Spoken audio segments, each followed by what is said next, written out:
सिद्धाणं णमो वार्याणं णमो अध्यायाणं णमो Lowe सव्यसाहुणम्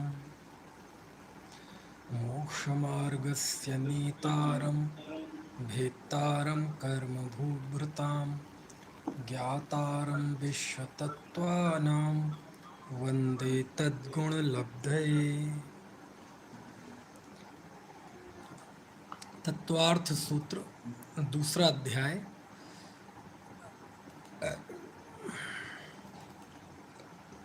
जिसमें संसारी जीवों का कथन चल रहा है। संसारी जीवों का कथन करने के पहले जीव के 5 असाधारण भावों की बात चली।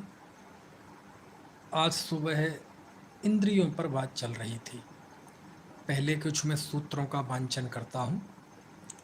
औपशमिक क्षायकौ भावौ मिश्रश्च जीवस्य स्वतत्वमवदेक पारिणामिकौ च द्विनवाष्टादशैकविंशतित्रिभेदा यथाक्रमम् सम्यक् तु चारित्रे ज्ञान दर्शन दान लाभ भोगोपभोग वीर्याणि च ज्ञानाज्ञान दर्शन लब्ध्यश्चतुस्त्रिपंचभेदाः सम्यक् तु चारित्र संयमाश्च गतिकषाय लिंग मिथ्या दर्शनाज्ञान संयता सिद्ध्यलेश्याश्चतुश्चतुस्त्रैकैकैकैक षड्भेदाः जीव भव्या भव्यत्वानि च उपयोगो लक्षणं सद्विविधोष्ट चतुर्भेदः संसारिणो मुक्ताश्च समनस्का मनस्काः संसारिणस्त्रस्थावराः पृथिव्यप्तेजो वायु वनस्पतयः स्थावराः द्वीन्द्रियादयस्त्रसाः पंचेन्द्रियाणि द्विविधानि निर्वृत्त्युपकरणे द्रव्येन्द्रियं लब्ध्युपयोगौ भावेन्द्रियम्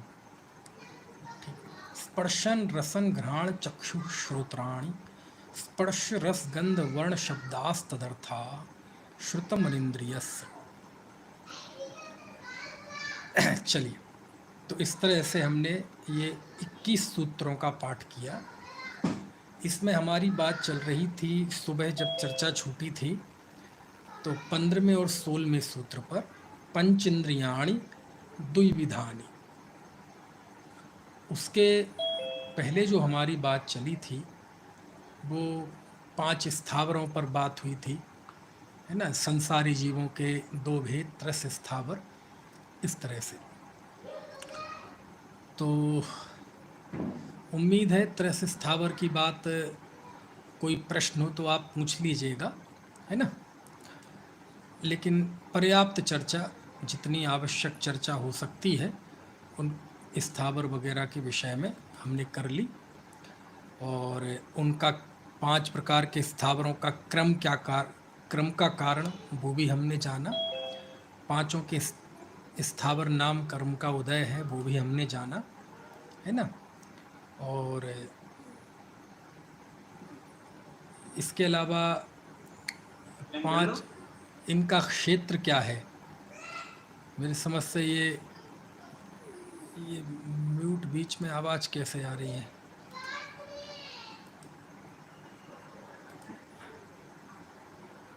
हाँ, 5 स्थावरों का क्षेत्र, त्रस स्थावरों का क्षेत्र ये शायद नहीं बताया था कि बता दिया था। त्रस कहाँ रहते हैं। त्रस तो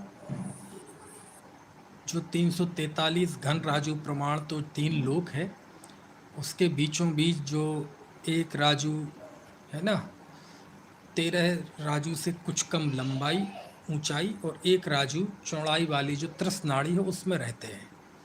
स्थावर तो 3 लोक में रहते हैं। त्रस भी समुद्घात के समय त्रस नाड़ी के बाहर भी उनकी स्थिति देखी जाती है। तो इनका क्षेत्र है। सबसे कम संख्या जो है दुनिया में वो त्रसों की है। त्रस जीव बहुत कम है, बहुत कम है। जगत प्रकर के असंख्यात में भाग मात्र त्रस जीव हैं। उनसे ज़्यादा अग्नि कायक हैं, उनसे ज़्यादा पृथ्वी कायक हैं, उनसे ज़्यादा जल कायक हैं, और सबसे ज़्यादा दुनिया में कोई है तो वनस्पति कायक जीव हैं। निगोद इसी में आता है, और यही है अनंत, बाकी तो असंख्यात है। समझ में आए? ये जो संसारी जीवों की राशि जब हम अनंत बोलते हैं तो वो इसलिए क्योंकि उसमें वनस्पति कायक जुड़ जाते हैं, निगोदिया जुड़ जाते हैं, इसलिए अनंत है। बाकी के 4 स्थावर तो असंख्यात हैं, और त्रस जीव तो उनसे भी कम है, असंख्यात ही है लेकिन बहुत कम है ना। उसमें भी सबसे कम पंचेंद्रिय, उससे ज़्यादा 4 इंद्रिय, उससे ज़्यादा 3 इंद्रिय, और त्रसों में सबसे ज़्यादा 2 इंद्रिय है ना। तो ये सारी चीज़ें हैं। चलिए, अब जो हमारी बात चल रही है कि सूत्र पे हम आ जाएं वापस, कि ये जो सूत्र है कौन सा सूत्र चल रहा था, सूत्र नंबर 15 और 16 सुबह पढ़े थे कि इंद्रियां 5 हैं और वे 2 प्रकार की हैं, द्रव्येंद्रिय और भाव इंद्रिय। ठीक है, और द्रव्येंद्रिय और भाव इंद्रिय तो सभी इंद्रियों के 2-2 भेद कर लें। जैसे 5 इंद्रियां हैं, यद्यपि 5 इंद्रियों के नाम आगे सूत्र में आए हैं, आगे के सूत्र में ये आए हैं 20वें सूत्र, 19वें सूत्र में, लेकिन फिर भी अब समझने के लिए हमें उनका यहाँ भी उल्लेख करेंगे और सबको पता भी है। वो स्पर्शन इंद्रिय के 2 भेद कर लें, द्रव्य स्पर्शन इंद्रिय, भाव स्पर्शन इंद्रिय। रसना के भी ऐसे 5 इंद्रिय के 2-2 भेद कर लें। ठीक है, द्रव्य इंद्रिय और भाव इंद्रिय। तो द्रव्य इंद्रिय क्या है वो मैंने आपको सुबह बताया था। ये जो पूरा इंद्रियों का फंक्शन है, जिसमें वो आत्मा के प्रदेश भी हैं, पौद्गलिक रचना भी है, ये बाह्य रचना भी है, ये सब मिलके कहलाती है द्रव्य इंद्रिय। और जो ज्ञान में क्षयोपशम है, ज्ञान है, वो भाव इंद्रिय है। ठीक है, चलिए अब आगे उस द्रव्येंद्रिय और भावेंद्रिय को 2-2 प्रकार से बताया है, वो अब हम समझते हैं। देखिए 17वें सूत्र, सबसे पहले द्रव्येंद्रिय के 2 भेद बताए। निर्वृत्त्युपकरणे द्रव्येंद्रियम, ठीक है, ये सूत्र है। और इस सूत्र का क्या अर्थ है कि वह द्रव्येंद्रिय निर्वृत्ति और उपकरण वाली है, यानी वह द्रव्येंद्रिय निर्वृत्ति है और उपकरण है, 2 प्रकार की है। ये निर्वृत्ति और उपकरण क्या होता है कि अब ये 5 इंद्रिय आप दिमाग में रखें। इंद्रिय किसे कहते हैं, बताया था ना, इंद्रिय किसे कहते हैं, आत्मा की पहचान कराने वाली, क्योंकि इंद्र का अर्थ होता है आत्मा, और उसकी जो पहचान कराए वो कहलाते हैं इंद्रिय। और इंद्रिय अपने अपने विषय में अहमेंद्र है ना। इंद्र का अर्थ नाम कर्म भी होता है, तो जो नाम कर्म की रचना हो वो इंद्रिय है, ऐसे सब। तो यहाँ द्रव्येंद्रिय के 2 भेद हैं, एक निवृत्ति और एक उपकरण। अब ये निवृत्ति और उपकरण क्या है, तो इसको हमें समझना पड़ेगा। निवृत्ति यानी होता है रचना। निवृत्ति यानी क्या होता है, रचना। जब कोई वस्तु, जब कोई कार्य किया जाए, तो कार्य करने के बाद जब वो वस्तु निर्मित हो गई तो वो कहलाती निवृत्ति। ठीक है, इस तरह के प्रयोग में हम लाते भी हैं, क्यों जी, अब तो मैं घर गृहस्थी के कार्यों से निवृत्त हो गया। निवृत्त हो गया मतलब घर गृहस्थी के कार्य पूरे हो गए। कैसी निवृत्ति हो गई, बोले बच्चे सेटल हो गए, उन सब की शादी हो गई, रिटायर्ड हो गए, तो हम क्या कहते हैं, अब सब निवृत्ति हो गई। तो निवृत्ति मतलब वो सारे कार्य हो गए, अब उन कार्य को हमें नहीं करना, वो सारे कार्य हो चुके हैं। तो निवृत्ति का यहाँ थोड़ा सा भिन्न अर्थ, कि निवृत्ति मतलब रचना। तो ये जो द्रव्येंद्रियाँ है, इस द्रव्येंद्रिय की जो रचना होती है वो उसके भी 2 प्रकार हैं, एक अभ्यंतर निवृत्ति और एक बहिरंग निवृत्ति। अभ्यंतर निवृत्ति यानी जो, मान लीजिए चक्षु है, उदाहरण हम चक्षु ले लें, कि जो आँखें हैं, तो आँखों के यहाँ के जो आत्मा के प्रदेश हैं वो कहलाती है अभ्यंतर निवृत्ति, मतलब भीतरी रचना। ठीक है ना। और उसके अलावा यहाँ जो कर्म के उदय से जो पुद्गल प्रचय है, पुद्गल की रचना है, वो कहलाती है बाह्य निवृत्ति। वो क्या कहलाती है, बहिरंग निवृत्ति। ठीक है, तो ये दोनों ही चीज़ें दिखाई नहीं देती। आप सोचें कि हम निवृत्ति यानी जो रचना है वो देखने जाएं अंदर में, तो ऐसी वो दिखाई नहीं देगी। अभ्यंतर निवृत्ति और बाह्य निवृत्ति, अभ्यंतर निवृत्ति तो आत्मा के प्रदेश हैं, वो तो वैसे ही दिखाई नहीं देने हैं, वो तो वैसे ही आत्मा आरूपी है। लेकिन जो कर्म के उदय से जो पौद्गलिक रचना है वो भी दिखाई नहीं देती ऐसी हमें आँखों से, है ना। ये जो दिखाई देती है ये तो उपकरण दिखाई देता है, ये तो है ना नो कर्म और उसका रचना दिखाई देती है। जो कर्म की रचना है, कर्म के उदय से जो एक पौद्गलिक निवृत्ति है अंदर में, वो दिखाई नहीं देती। वो एक पुद्गल की रचना है, वो हमारी आँखों से दिखाई नहीं देती। तो कैसे दिखाई देंगे? मान लीजिए किसी आई स्पेशलिस्ट के पास चले जाएं, आई स्पेशलिस्ट के पास, और वो यदि आँखों का ऑपरेशन करे तो उसे तो वह निवृत्ति दिखाई दे जाएगी कि देखो चिमटी से पकड़ के ये है निवृत्ति, वो भी दिखाई नहीं देती। तो यहाँ इस इंद्रिय के आत्म प्रदेश ये अभ्यंतर निवृत्ति, और वहाँ की जो पौद्गलिक रचना है वो बहिरंग निवृत्ति। ठीक है। फिर द्रव्येंद्रिय का दूसरा भेद है उपकरण। ये जो उपकारक होता है वो दो प्रकार के हैं। अब दिखाई देगा। अब जो आँख में ये जो भीतर काला काला दिखाई देता है ना, कृष्ण आँख देखी है ना आपने, यद्यपि ये ऊपर से बड़ी थोड़ी दिखाई दे रही है, लेकिन यदि पूरा अंदर का निकाला जाए तो बड़ा गोल सा ऐसा होता है। तो ये जो अंदर में कृष्ण और श्वेत वर्ण की रचना दिखाई दे रही है, ये कहलाती है अभ्यंतर उपकरण। ठीक है। अब ये दिखाई देता है, समझ में आया ना, ये आँख दिखाई देती है। और इसके ऊपर जो इसको कवर करने वाली जो हमारी आँखों की ये बाल हैं, आँखों के ये बाल होते हैं ना ऊपर, ये और ये हमारी पुतली जिससे हम आँख बंद कर लेते हैं, खोल लेते हैं, तो ये कहलाती है बाह्य उपकरण। ठीक है। अंतरंग उपकरण क्या है? अंतरंग उपकरण यानी हमारी आँख में जो ये काला और ये सफ़ेद ये रचना दिखाई दे रही है, ये कहलाती है अंतरंग उपकरण। और ऊपर इसको कवर करने वाली जो हमारी पुतली है, आँखों के जो बाल हैं, ये कहलाती है बहिरंग उपकरण। ठीक है ना। अब ये बाल देखो, ये नाक में भी होते हैं, कान में भी होते हैं, सब है ना। तो इस तरह से ये सब मिलके ये कहलाती है द्रव्येंद्रिय। द्रव्येंद्रिय के दो भेद, बहिरंग अंतरंग द्रव्येंद्रिय और बहिरंग द्रव्येंद्रिय। तो अंतरंग में क्या क्या आएगा? आत्म प्रदेशों का जो क्या कह रहा था मैं, निवृत्ति और उपकरण, उसके दो दो भेद, यानी द्रव्येंद्रिय के दो भेद, निवृत्ति और उपकरण। निवृत्ति दो प्रकार की, अंतरंग और बाह्य, और उपकरण भी दो प्रकार के, अंतरंग और बाह्य। निवृत्ति में क्या क्या लेना? आत्म प्रदेशों है ना की रचना, वो अभ्यंतर निवृत्ति में, और बहिरंग निवृत्ति में वो पुद्गल की रचना, पुद्गल कर्म की रचना। और उपकरण के भी दो भेद, अंतरंग उपकरण और बहिरंग उपकरण, आंतरिक और बाह्य। तो अंतः उपकरण में क्या लेना? आँख के अंदर जो ये कृष्ण और श्वेत वर्ण की रचना होती है ना, और ख़ास तौर से वो कृष्ण वर्ण, जिसे अब आप उसके यहाँ जाएंगे डॉक्टर के यहाँ तो बताएगा ये रेटिना है और ये है, ये है।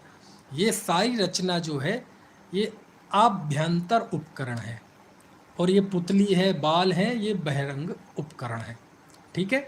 और इन सबको पूरो चारों ही चीज़ों को मिला के क्या कहते हैं? द्रव्येंद्रिय। समझ में आती है। और सुबह मैंने बताया था सबसे छोटी इंद्रिय यही होती है, सबसे छोटी इंद्रिय नेत्र, उससे बड़ी श्रोत, उससे बड़ी नाक, उससे बड़ी जिह्वा, और सबसे बड़ी स्पर्शन इंद्रिय। ठीक है। तो ये हो गई बात द्रव्येंद्रिय की। अब ये सब में ही होता है प्रायः। अब आँखों की बात तो बिल्कुल साफ साफ हमें दिखाई देती है, और वो चीज़ हूबहू वैसी समझ में भी आती है। मान लीजिए कान में जाएं तो ऐसी कान की रचना होती है। कान में जो आत्मा के प्रतिनियत जो प्रदेश हैं, वो प्रदेश तो कहलाएंगे अभ्यंतर निवृत्ति। यहाँ की जो पुद्गल की रचना है वो कहलाएगी बहिरंग निवृत्ति। ठीक है। इसके अलावा अब आ जाइए उपकरण पे। तो कान के अंदर कोई ऐसी चीज़ जरूर होती है जो जैसे हर चीज में होता है ना सेंसर, ऐसी कान के अंदर जो एक सेंसर होता है जो सुनता है शब्दों को। वहाँ शब्द हम ये बाहर का जो टीमटाम है इससे थोड़ी हम शब्द सुनते हैं, है ना। जैसे हम पलकों से थोड़ी देखते हैं, ये बालों से थोड़ी देखते हैं, वो तो अंदर के रेटिंग उससे देखते हैं। ऐसी कान के अंदर वो जो इंद्रिय होती है ना, वो हमें ऐसे भले ही दिखाई नहीं दे रही, लेकिन वो डॉक्टर देख लेगा, है ना, ऑपरेशन में वो चीज़ दिखाई देगी। तो वो कहलाती है उपकरण। लेकिन कौन सा उपकरण? अंतरंग उपकरण, अंतः उपकरण, ठीक है। और उसके बाद जो ये बाहर की रचना दिखाई दे रही है कान की, ये कहलाती है बहिरंग उपकरण, ठीक है। ऐसे ही सब में जैसा आपको, है ना, आँख में और नाक में भी इतनी आसानी से घटित हो जाएगा, क्योंकि नाक में ये बाह्य उपकरण ये भी दिखाई दे रही है। अंदर में सूंघने का जो सेंसर लगा हुआ है वो अंतर उपकरण भी हमें बस ऐसे दिखाई नहीं देगा, लेकिन है तो ना वो।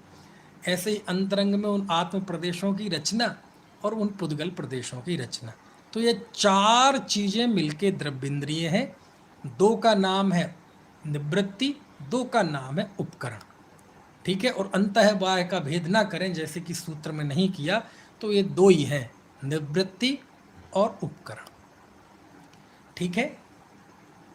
अच्छा, एक यहाँ प्रश्न है कि मान लीजिए कोई व्यक्ति अंधा है, है ना, अंधा है मान लीजिए, या कि कोई व्यक्ति बहरा है, या कि कोई व्यक्ति गूंगा है, तो कोई मनुष्य मान लीजिए अंधा है, तो वो कितने इंद्रिय जीव है?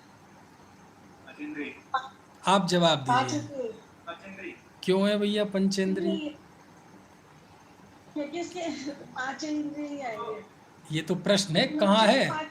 जब उसने आँख से दिखाई नहीं देता, अंधा है, तो फिर वो 5 इंद्रिय कैसे हुआ?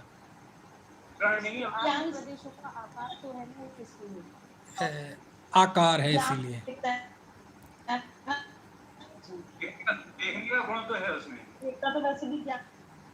देखने का गुण है उसमें। अच्छा अच्छा, माने आप मानते हैं कि वो 5 इंद्रिय। अरे इसका सिंपल जवाब है कि जब हम इंद्रियों के स्वामित्व की बात करते हैं तो वहाँ भावेंद्रिय मुख्य है ना, भावेंद्रिय की मुख्यता होती है। और भावेंद्रिय के मुख्यता, और चूंकि उसके ये जो चक्षु इंद्रिय में वो उसे दिखाई भले ही नहीं दे रहा है, लेकिन उसके भाव इंद्रिय वो विद्यमान है। चक्षु इंद्रिय जन्य क्षयोपशम उसके विद्यमान है, और वो क्षयोपशम विद्यमान होने से वो उसके नेत्र इंद्रिय भी है। समझ में आए ना। और अपने यहाँ तो बहुत बढ़िया नाम है, उसको लोक में नाम भी ऐसा देते हैं। कोई अंधा हो तो उसे नाम देंगे प्रज्ञा चक्षु। क्या नाम देंगे? प्रज्ञा चक्षु। उसे ये नहीं कहेंगे अक्ष विहीन चक्षु रहित, प्रज्ञा चक्षु, मतलब प्रज्ञा ही जिसके चक्षु है। तो ये जो उसको हौसला बनाने के लिए वो हर्ट ना हो, इसके लिए जो उसका नामकरण किया गया प्रज्ञा चक्षु, तो वो भले ही किसी मानसिकता से किया गया हो, लेकिन उसमें सैद्धांतिक आधार बन जाता है अपने आप ही कि वास्तव में जो चक्षु इंद्रिया वर्णी कर्म का क्षयोपशम होने से जो भाव इंद्रिय है वो उसके है ना। तो वो भाव इंद्रिय ही उसकी प्रज्ञा, मतलब उसकी चक्षु है। लेकिन उसे प्रज्ञा चक्षु के पीछे वो सैद्धांतिक आधार नहीं होता कहने का, वो तो इसलिए शिष्टाचार की वो हर्ट ना हो। जैसे आजकल वो विकलांग को कहने लगे ना, मोदी जी ने नाम दिया दिव्यांग। अब विकलांग कहने में ऐसा लगता है कि यार अंग भंग हो गया, तो उसका नाम दिया। नहीं, विकलांग नहीं है तो नहीं, वो एक देख रहा है एक हाथ नहीं है, दिव्यांग है, उसके दिव्य अंग है, मतलब उसके वो हाथ है जो तुम्हें दिखाई नहीं देते, है ना। अच्छी है ये भाषा, कोई दिक्कत नहीं है, क्योंकि भाषा का बड़ा महत्वपूर्ण योगदान है समाज के निर्माण में। और आजकल अंग्रेजी में भी बड़ा इस चीज़ का ध्यान रखा जाता है ना। मान लीजिए किसी महिला को कहें कि कौन है, तो हम कहें हाउस वाइफ है, तो हाउस वाइफ सुनते ही मतलब जैसे कुछ जैसे थोड़ा झिझक सी, बुरा सा लगता है, हाउस वाइफ हाउस वाइफ। तो कहते ये कौन है? ये डोमेस्टिक इंजीनियर है। कौन है ये? डोमेस्टिक इंजीनियर है, घर के इंजीनियर है, घरेलू अभियंता है, गृह की अभियंता है। ऐसे। प्लम्बर को सीधा कहे प्लम्बर, उसके उस काम से जुड़ा हुआ नाम लेंगे। अब चूंकि किसी इंजीनियर को कहना इंजीनियर, डॉक्टर को कहना डॉक्टर, प्रोफेसर को कहना प्रोफेसर, है ना। जो एलएलबी हुआ हो उसे वकील कहना तो गौरव का अनुभव होता है, क्योंकि उसके शिक्षा से उसका नामकरण किया जा रहा है, उसकी पहचान की जा रही है। अब जो कार्य ऐसे हैं जो अशिक्षित लोग, कम पढ़े लिखे लोग करते हैं, तो उससे यदि उसका माप किया जाए तो बुरा सा लगता है, तो उसे ऐसे नए नए शब्द ईजाद करेंगे। वाटर इंजीनियर, वो प्लम्बर नहीं है, वो क्या है, वो नल का आदमी नहीं है, वो उसे कहेंगे वाटर इंजीनियर है, पानी का। और सच में वो अपने काम का बहुत इंजीनियर है, वो काम आप नहीं कर सकते। समझ में है ना। ऐसे तो ऐसी प्रज्ञा चक्षु कहते हैं। तो वो प्रज्ञा चक्षु में भले ही दूसरा भाव हो, लेकिन सैद्धांतिक तौर पे वो जो नामकरण किया गया वो सही है। उसकी प्रज्ञा है, चक्षु है वो, तो आंख से दिखता तो नहीं है, लेकिन उससे चक्षुवर्णी कर्म, चक्षुआवर्णी कर्म का क्षयोक्षम है, इसलिए वो पांच इंद्रिय है। समझ में आया ना। ठीक है, चलिए। तो इस तरह से ये हो गई बात निवृत्ति की और उपकरण की। ठीक है, ये बात आपको समझ में आ गई। अब इसमें यदि आपको कुछ समझ में ना आया हो तो पूछ लीजिए, नहीं तो फिर अगले सूत्र पर बढ़ते हैं। ठीक है, पूछना है किसी को कुछ? अच्छा, एक बात और बताइए, जब हम खास तौर से न्याय के उसमें आते हैं, तो इन इंद्रियों का एक तरह से बंटवारा और आता है। बंटवारा क्या कहें, इसके बारे में विशेष विवेचन कह लें कि ये जो पांचों इंद्रियों के जानने की प्रविधि है, पांचों इंद्रियों के जानने की मेथड है, तो अब इसके अंदर क्या क्या चीज़ें हैं वो तो आपने देखी होंगी। मान लीजिए कोई व्यक्ति चक्षु इंद्रिय से जान रहा है, तो सबसे पहले तो पूरे आत्मा में उस चक्षुआवरणी कर्म का क्षयोक्षम है। उसके बाद वह द्रव्येंद्रिय की रचना है। ठीक है, द्रव्येंद्रिय की रचना में वह आत्मा के प्रदेश भी हैं, वह पुद्गल की रचना भी है, ये अंदर का श्याम वर्णीय अभ्यंतर उपकरण भी है, ये पलक आदि बहिर उपकरण भी हैं।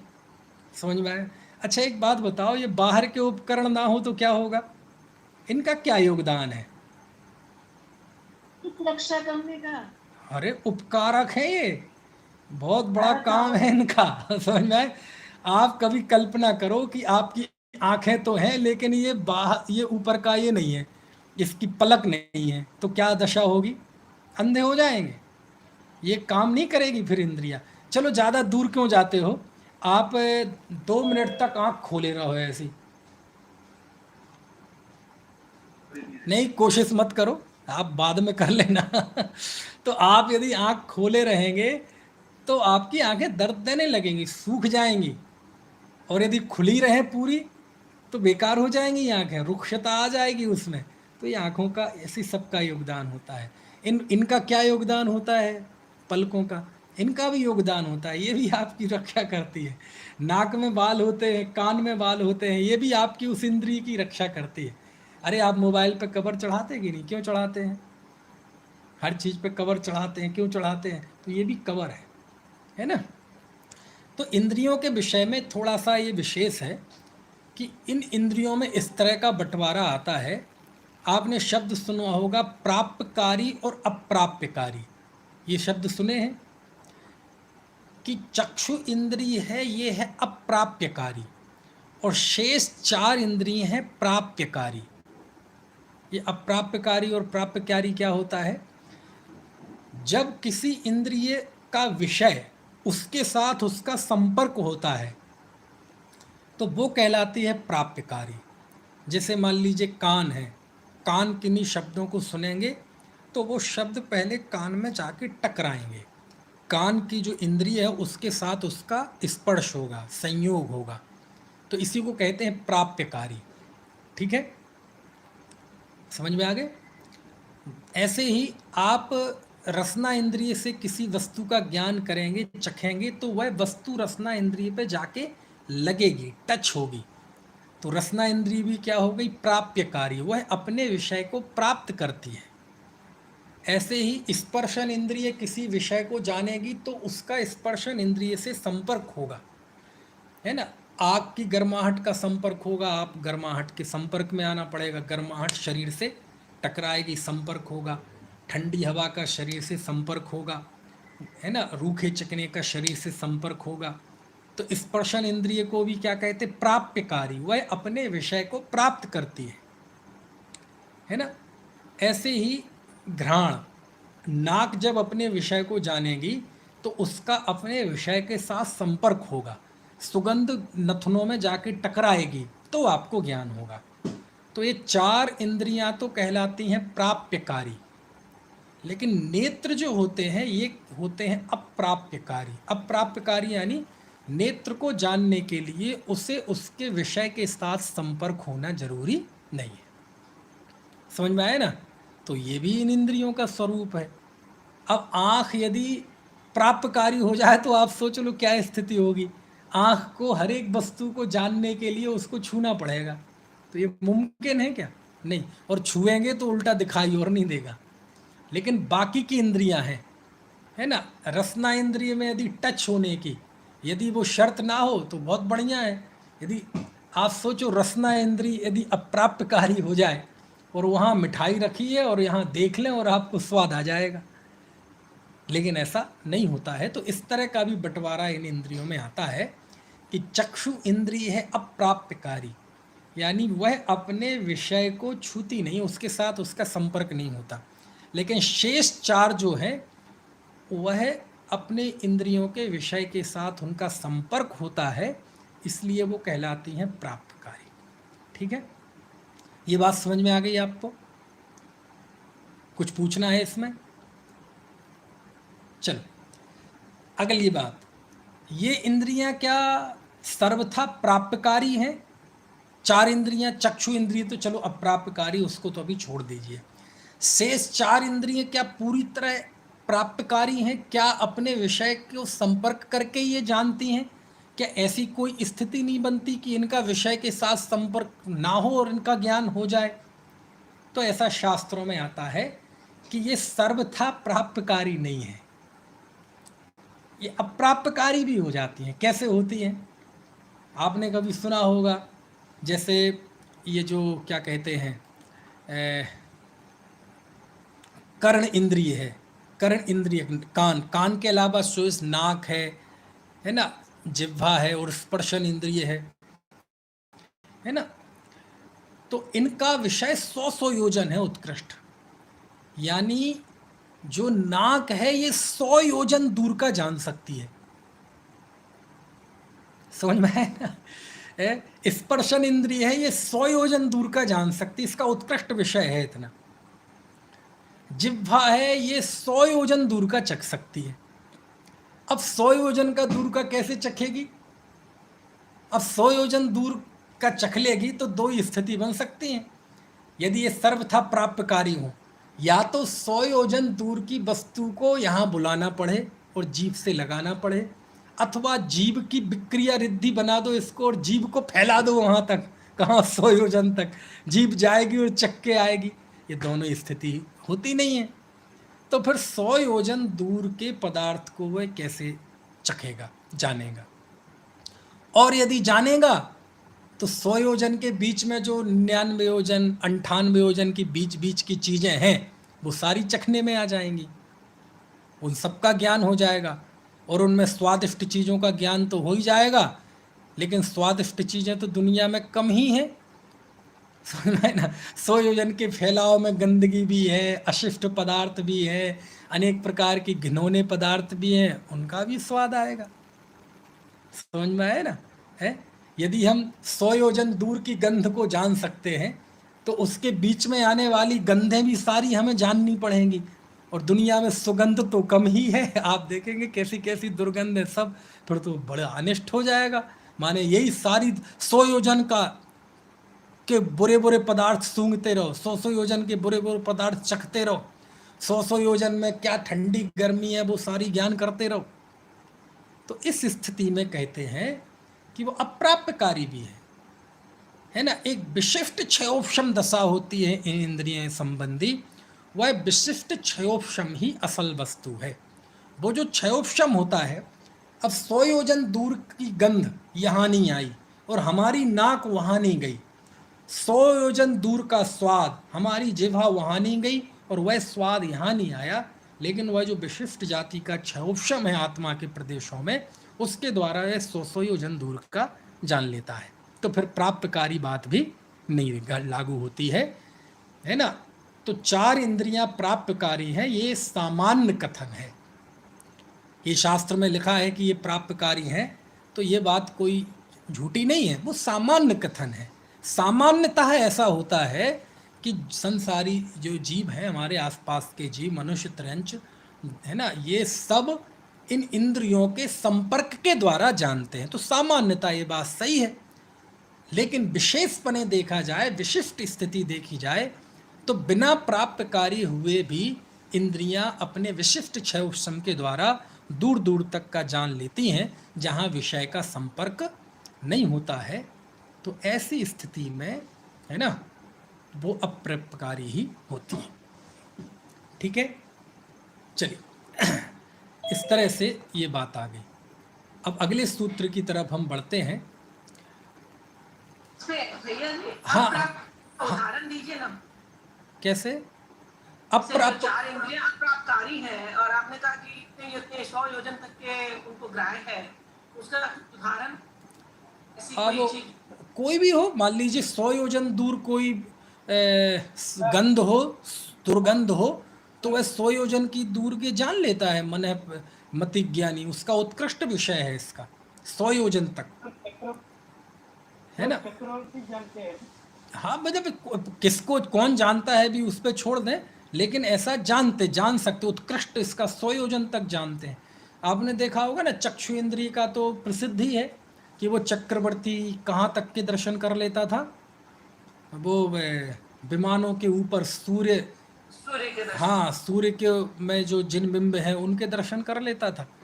तो वो तो चक्षु का है, तो चक्षु तो अप्राप्तकारी ही है, सामान्य और विशिष्ट हर एक दशा में। लेकिन बात तो शेष 4 इंद्रियों की चल रही है कि ये अपनी विशिष्ट दशा में ये भी अप्राप्तकारी है। इसका मतलब क्या हुआ कि इस स्पर्शन इंद्रिय आदि का जो अपने विषय से संपर्क होता है, ये संपर्क कोई कंपलसरी नहीं है। क्यों? दूसरी दशा में बिना संपर्क हुए भी ज्ञान होता है। इसका मतलब जब संपर्क हो रहा है तो संपर्क के समय भी इसका अंतरंग हेतु तो उस संबंधी कर्म के आवरण का क्षय उपशम है। समझ में है ना, वो असल चीज है, वही भावेंद्रिय, उसकी अपेक्षा वो बात है। तो इसके उदाहरण के लिए और क्या उदाहरण दें कि कोई भी वस्तु 100 योजन तक दूर है, गंध है, कोई शब्द हो, कान को तो छोड़ दो, कान का अलग है, और कोई स्वाद है, तो उसको जान लेते हैं वहाँ जाए बिना, है ना, और जीव को वहाँ ले जाए बिना वो जान लेते हैं, है ना। तो इसमें पुराना अनुभव काम नहीं आता है कि भाई रसगुल्ले में मिठास है तो अब 100 योजन आगे भी है तो रसगुल्ला मीठा ही होगा, वो आभास काम नहीं आता है। नहीं, वो अनुमान तो उसके लिए 100 योजन वाले उसकी जरूरत क्या है, वो तो हमें ही पता है बिना ही जाए। वही तो कह रही हूं। नहीं, वो बात नहीं है, वो तो हम सबको ही पता है ना, वो उस तरीके से ज्ञान नहीं होता। हाँ, वो बड़ा विशिष्ट क्षयोपशम है ना, वैसे सामान्य जीवों को नहीं होता, ये बात तो सामान्य हमें ही पता है ना। अब देखो, जैसे मान लीजिए आपको कोका कोला का ज्ञान है, उदाहरण के लिए, छूने लायक भी नहीं है लेकिन दृष्टांत के लिए, मान लीजिए आपने कोका कोला पी, तो आपने भले ही 300 मिलीलीटर कोका कोला पी है, लेकिन आपको दुनिया में जहाँ जहाँ भी कोका कोला है वहाँ जाए बिना, देखे बिना आपको यहाँ स्वाद आ गया, वहाँ की कोका कोला का भी स्वाद आ गया। लेकिन ये उदाहरण लागू नहीं होगा। क्यों?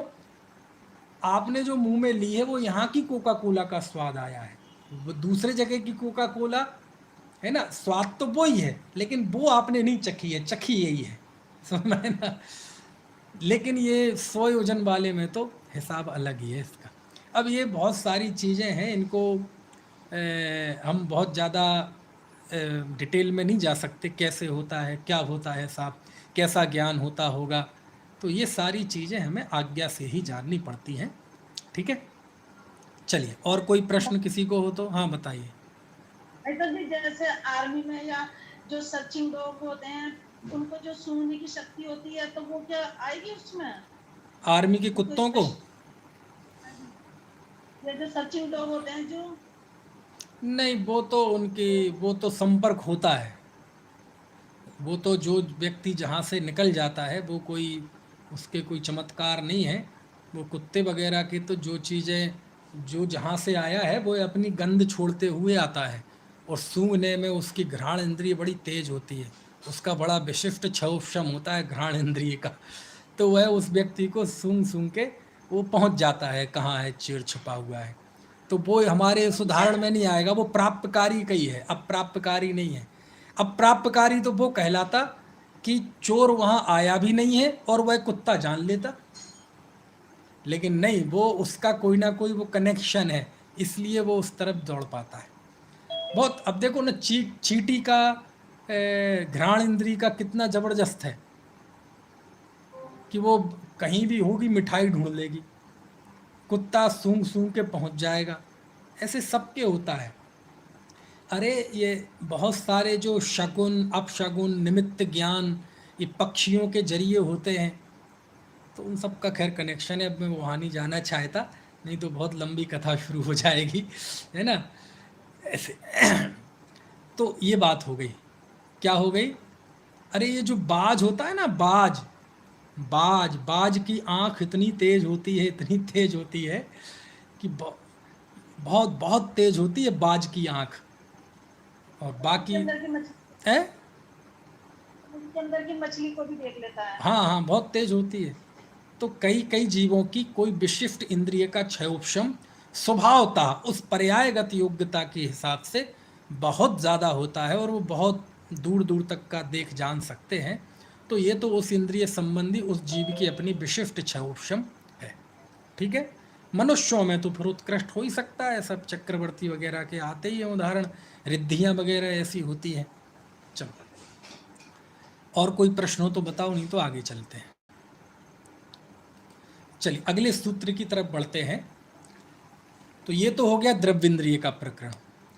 अब 18वां सूत्र है, इसमें भाव इंद्रिय है। तो भाव इंद्रिय का सूत्र है, पढ़ते हैं। लब्ध्युपयोगौ भावेंद्रियम। लब्धि और उपयोग ये भावेंद्रिय है। यानी जैसे द्रव्येंद्रिय के दो प्रकार थे, दो भेद थे, निवृत्ति और उपकरण, ऐसी भावेंद्रिय के दो भेद हैं, लब्धि और उपयोग। ये लब्धि क्या है? अब देखो, लब्धि शब्द कितने कितने तरह से इस्तेमाल होता है। सम्यक दर्शन के पहले होने वाली 5 लब्धियाँ, क्षयोपशम लब्धि, है ना। 5 क्षयोपशम लब्धि, क्षयोपशम दान लाभ भोग उपभोग वीर्य। केवल ज्ञान की 9 लब्धियाँ, क्षायक ज्ञान, क्षायक दर्शन आदि। अभी क्षायक भाव का सूत्र पढ़ा था कि नहीं पढ़ा था? तो लब्धि का अर्थ होता है प्राप्ति। लब्धि का अर्थ क्या होता है? प्राप्ति। यहाँ लब्धि का अर्थ क्या है? लब्धि शब्द का अर्थ तो यहाँ भी प्राप्ति होना है, लेकिन क्या प्राप्ति होना, किस तरह की प्राप्ति होना? तो कहते हैं हमारे अंदर जो क्षयोपशम हुआ, क्षयोपशम, उस क्षयोपशम का नाम है लब्धि। कौन सा क्षयोपशम? ज्ञानावरण कर्म का क्षयोपशम हुआ। और क्षयोपशम होना मतलब वह ज्ञान होना। तो वो क्षयोपशम की प्राप्ति होना, उसे कहते हैं लब्धि। उसे क्या कहते हैं? लब्धि। और उपयोग क्या होता है? अब वो जो लब्धि हुई, तो उस लब्धि के जरिए जो इंद्रिय की रचना में हुई, उसको कहते हैं उपयोग, है ना। लेकिन ये बात अभी आपको समझ में नहीं आई होगी। फिलहाल अभी आप ऐसा समझें कि हमारे अंदर जो क्षयोपशम ज्ञान है वो है लब्धि, और जब हम उसका जो व्यापार करते हैं वो कहलाता है उपयोग। क्या मतलब हुआ? देखो, इसके लिए यहाँ बहुत गला सूख रहा है, आकुलता जन।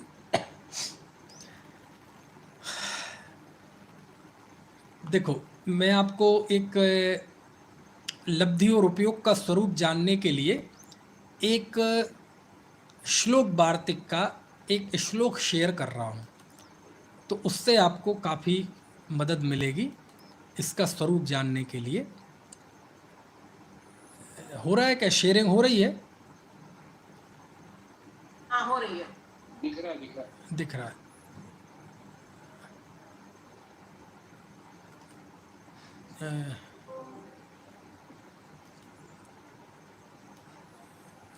अब ज़्यादा दिख रहा होगा, बड़ा है ना।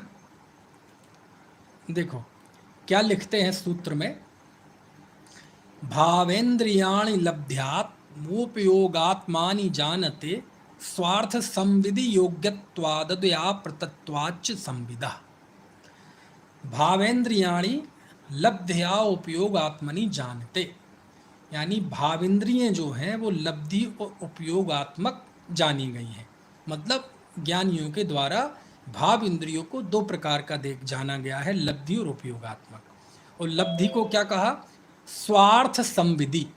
स्वार्थ संविधि मतलब स्व और अर्थ के ज्ञान की स्वार्थ संविधि योग्यत्वात्, स्व और अर्थ के ज्ञान की जो योग्यता स्वरूप, यानी आपको क्षयोपशम हुआ है किसी वस्तु का और वो क्षयोपशम की आपको प्राप्ति है, तो उसी को कहते हैं लब्धि।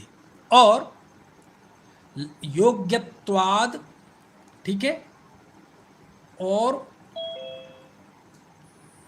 ये लिखा योग्यत्वाद व्यापृतत्वाच्च संविदा, और उपयोग को उस व्यापार रूप से योग्यता, माने जो लब्धि की प्राप्ति हुई उसकी जो हम व्यापार स्वरूप करते हैं, है ना, लिखा ना, व्यापृतत्वात्, व्यापृत्वात् दिख रहा है आपको, चूंकि वो संधि है, योग्यत्वात् और व्यापृतत्वात् ऐसा है।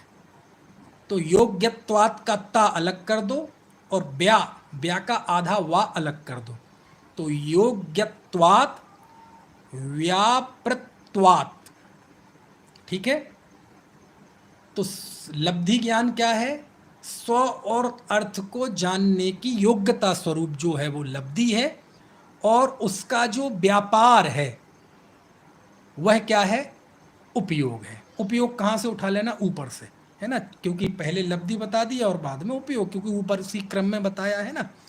तो पदार्थ को जानने की आपके अंदर जो योग्यता है वो लब्धि है, और जब वो उस योग्यता का आप क्रियान्वयन करते हैं, उसका व्यापार करते हैं, यहाँ व्यापार मतलब बिजनेस नहीं, व्यापार मतलब वो उसका जब आप यूज करते हैं, इस्तेमाल करते हैं, तो वो कहलाता है उपयोग, ठीक है। तो क्या मतलब हुआ? जैसे आपको अभी यहाँ बैठे हैं तो बहुत दुनिया भर का ज्ञान है, आपको घर गृहस्थी का ज्ञान है, अपनी रिश्तेदारी का ज्ञान है, भाषा का ज्ञान है, बाजार का ज्ञान है, आपके चौके में कहाँ क्या चीज़ रखी है वो ज्ञान है, आपके भाई बहन माता पिता, दुनिया भर का बहुत ज्ञान है, और कई तो हमें भी नहीं पता कि क्या क्या ज्ञान है। समझ में आए ना? इतना ज्ञान है, क्योंकि ये काम शुरू हो जाता है घरों में आने के बाद से ही शुरू हो जाता है। तो इतना ज्ञान हम संचित करते जाते हैं, तो वो ज्ञान है, वो ज्ञान की उपलब्धि है। तो वो ज्ञान उपलब्धि है ना आपको, तो उसी को कहते हैं लब्धि। लेकिन सारा ज्ञान एक साथ तो आप सब ज्ञान का व्यापार कर नहीं सकते, एक सारे को तो आप यूज में ला नहीं सकते। तो इस समय आप तत्वार सूत्र पढ़ रहे हैं, तो तत्वार सूत्र हो गया आपके उपयोग ज्ञान में, और बाकी दुनियादारी का ज्ञान हो गया आपको लब्धि। ये उपयोग भी लब्धि ही है, क्योंकि ये प्राप्ति है, लेकिन फिर भी प्राप्ति तो बहुत है दुनिया में, लेकिन प्राप्ति में भी वो वर्तमान में जिसका क्रियान्वयन चल रहा है, जिसका आप यूज कर रहे हैं, जो आपका प्रवर्तन चल रहा है, वो उपयोग ज्ञान। तो इस समय तत्वार सूत्र हो गया उपयोग, और बाकी दुनियादारी का ज्ञान हो गया लब्धि। कुछ बात समझ में आ रही? अभी जावाणी के ज्ञानते होंगी तो तत्वार सूत्र चला जाएगा लब्धि में, और दुनियादारी की चीजें आ जाएंगी उपयोग में, और ये लब्धि और उपयोग की प्रक्रिया बड़ी तेजी से चलती है। समझ में आ रही है बात की नहीं? तो ये चलता है। अभी चौके में जाएंगे तो चौकी की चीज़ हो जाएगी, किचन की चीज़ उपयोग में और बाकी लब्धि में, वहाँ से हटेंगे तो वो लब्धि में, बाकी उपयोग में, है ना। तो उपयोग तो एक समय में एक ही पदार्थ को जानेगा, लेकिन लब्धि में दुनिया भर की चीज़ें पड़ी रहती हैं, हमें ही खुद नहीं। आप ये देखो ना, जैसे आपके कंप्यूटर है, मान लीजिए मेरे सामने लैपटॉप रखा हुआ है, अब लैपटॉप में तो मान लीजिए एक टीबी डाटा तक हो सकता है, 1024 जीबी। कितना डाटा, बोलो कितना डाटा। हमें आपसे ही पूछा जाए कि आपके कंप्यूटर में क्या क्या स्टोर है, आपको खुद पता नहीं होगा, खुद ध्यान नहीं होगा कि इतनी इतनी चीज़ें हमारे कंप्यूटर में है। लेकिन एक समय में आप एक ही फाइल खोलेंगे, ज़्यादा से ज़्यादा मिनिमाइज करके और ऐसे करके वो थोड़ा छोटी करके 2 खोल लेंगे, है ना। लेकिन उदाहरण के लिए एक समय में आप एक ही फाइल खोलेंगे, लेकिन आपके उस कंप्यूटर में तो हजारों फाइल पड़ी हुई हैं ना। वो हैं, वो व्यक्त हैं, ऐसा नहीं है वो शक्ति रूप है, वो व्यक्त हैं आपके उसमें है, 1 सेकंड में खुल जाएगी, लेकिन डिस्प्ले पे तो एक ही आएगी।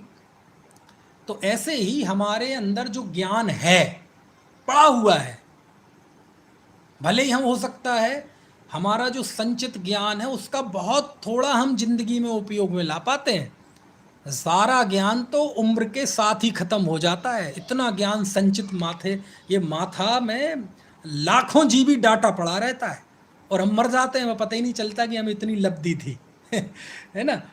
तो ये लब्धि ज्ञान तो रहता है, प्राप्त है, लेकिन आप एक समय में एक ही को उपयोग में ला पाते हैं। ठीक है। तो इस तरह से इस भाव इंद्रिय के 2 भेद किए, लब्धि और उपयोग। लब्धि मतलब जो आपको क्षयवशम प्राप्त है। अब वो ज्ञान, ध्यान ध्यान रखना, ये लब्धि मतलब ये प्रकट ज्ञान है, ये शक्ति नहीं है। शक्ति तो केवल ज्ञान की है। तो ये ऐसी शक्ति है जो व्यक्त है, व्यक्त रूप शक्ति है ना। जैसे किसी व्यक्ति में 50 किलो वजन उठाने की शक्ति है, तो वो शक्ति ऐसी नहीं है कि जैसे जीव में केवल ज्ञान की शक्ति है, एक इंद्रिय में भी केवल ज्ञानी होने की शक्ति है, भगवान बनने की शक्ति, ऐसी शक्ति नहीं है। क्योंकि ये ऐसी शक्ति बता रहे हैं आप जो अभी व्यक्त नहीं है। ये ऐसी शक्ति है कि हो सकता है अनंत काल तक व्यक्त ना हो, लेकिन एक शक्ति होती है वो व्यक्त रूप शक्ति होती है। व्यक्त रूप शक्ति मतलब वो अब भी कहो तो 50 किलो वजन उठा देगा, उसमें वो शक्ति है और व्यक्ति ही है। जिस जीव को 50 किलो वजन उठाने की शक्ति है वो व्यक्त रूप शक्ति है कि बस पड़ी हुई नहीं, वो व्यक्त है। समझ में आया ना। वो केवल ज्ञान जैसी शक्ति नहीं है, भगवान बनने जैसी शक्ति नहीं है कि बनेगा, उसको है वर्तमान में। ऐसी लब्धि ज्ञान मतलब योग्यता शब्द आ जाए तो आप सोचे शक्ति, योग्यता भविष्य में, ना ना ना, वो जो उपलब्ध ज्ञान है उसको प्रकट है, उसी का नाम लब्धि है। हाँ, फाइल एक समय में एक की खुलेगी, उस समय जिस ज्ञान को वो यूज कर रहा है वो कहलाएगा उपयोग, और जो बाकी है उसे वो कहलाएगा लब्धि। ठीक है। ऐसे ये श्लोक वार्तिक का ये श्लोक आचार्य विद्यानंदी स्वामी का हमने पढ़ा, अच्छा लगा मुझे, तो मैंने कहा ये मैं आपको पढ़ के सुनाता हूँ। बाकी का अब तो समय हो गया है, और किसी को कोई प्रश्न पूछना हो तो पूछ लीजिए, नहीं तो इसके बाद फिर चर्चा कल करेंगे। है किसी को कोई प्रश्न? नहीं है, चलिए। जिनवाणी स्तुति, हाँ हाँ पूछिए, कौन पूछ रहे हैं?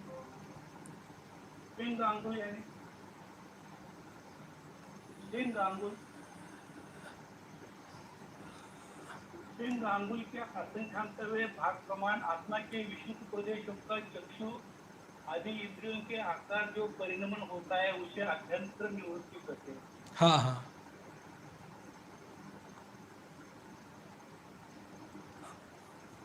हाँ हाँ बाद में पूछता हूँ प्रश्न। हाँ हाँ ठीक है। ये वृषाली जी पूछ रही हैं, इनको मैं अनम्यूट कर रहा हूँ। हाँ बोलिए। हाँ पंडित जी, फिर वो दर्शनोपयोग और ज्ञानोपयोग कैसे लगाएंगे? देखो, दर्शनोपयोग को तो अभी कोष्ठक के बाहर ही रखें आप, ब्रैकेट के, क्योंकि दर्शनोपयोग में तो केवल ये समझ लीजिए आप महासत्ता का ग्रहण होता है। महासत्ता मतलब जैसे जब संग्रहणय की बात की थी हमने पहले अध्याय के अंतिम सूत्र में, तो हमने महासत्ता शब्द का प्रयोग किया था कि सारी दुनिया को यदि एक शब्द में कहा जाए तो वो सत है। सत, बस सत कहते ही सारी दुनिया का संग्रह हो जाएगा। अब कौन, चेतन की अचेतन, रूपी अनूपी, कुछ नहीं, बस सत। तो सत कहते ही सारा विश्व मुट्ठी में आ गया, क्योंकि सत्ता में सारा विश्व शामिल हो जाता है। तो दर्शनोपयोग का विषय तो इतना ही है बस, कि दर्शनोपयोग तो किसी वस्तु के बस अस्तित्व का आभास करता है कि ये वस्तु है बस। उसके बाद अब जो भी होगा वह ज्ञानोपयोग के अंतर्गत आएगा, है ना। हाँ, तो सर्वक्षणिक ज्ञान में दोनों एक साथ नहीं होते ना। क्षोभम ज्ञान में तो क्रमशः होते हैं। हाँ, तो फिर तब दूसरा क्या लब्धि रूप रहेगा क्या? दूसरा लब्धि रूप रहेगा मतलब जो एक उपयोग रूप जो दर्शनोपयोग चल रहा है, तो ज्ञान की दर्शनोपयोग, पर्याय क्या? दर्शनोपयोग में लब्धि और उपयोग ऐसे अभी तो हमने नहीं सुने हैं कि दर्शनोपयोग में उसमें कोई नहीं लब्धि और उपयोग के भेद। और देखूंगा, मुझे पढ़ने में तो नहीं आए, ये तो इंद्रिय के हैं ना, ज्ञान के हैं, उपयोग के, है ना।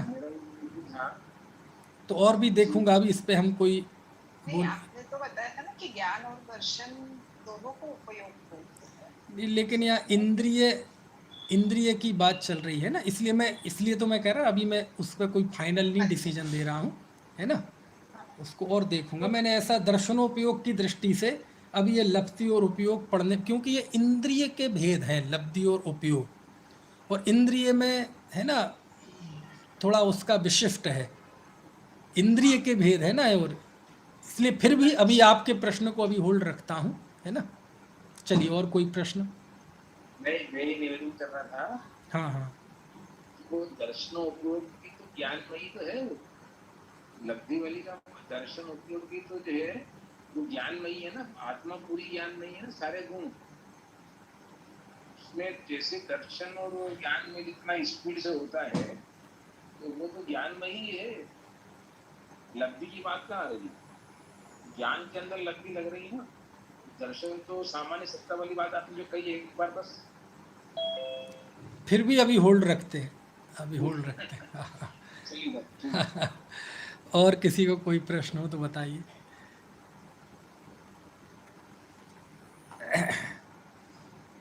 चलिए, जिन वाणी स्तुति करते हैं।